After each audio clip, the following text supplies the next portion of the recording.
gouvernement, il est uni sous l'autorité du président de la République.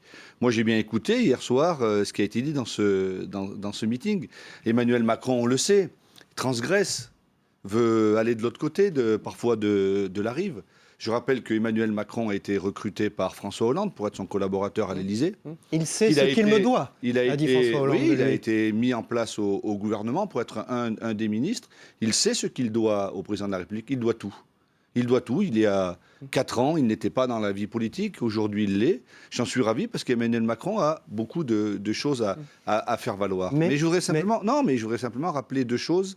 Moi, j'ai beaucoup écouté ce qui a été dit hier soir dans ce meeting. Pas un mot sur le bilan du gouvernement.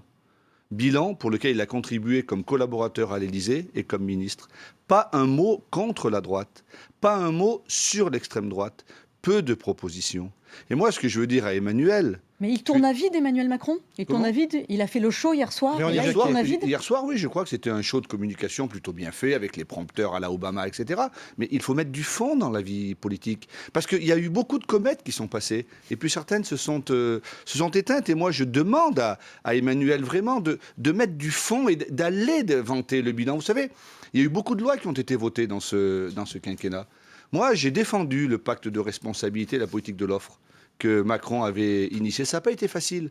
Ça a divisé la gauche. Moi, j'ai soutenu la loi Macron.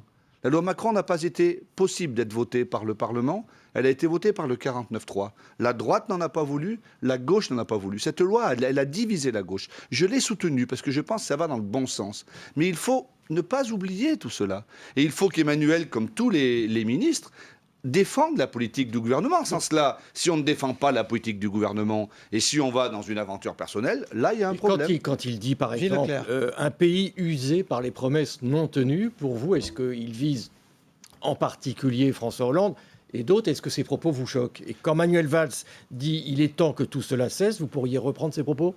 Oui, ça me choque parce que ce pays n'est pas usé par les promesses non tenues, il est fatigué des ambitions personnelles.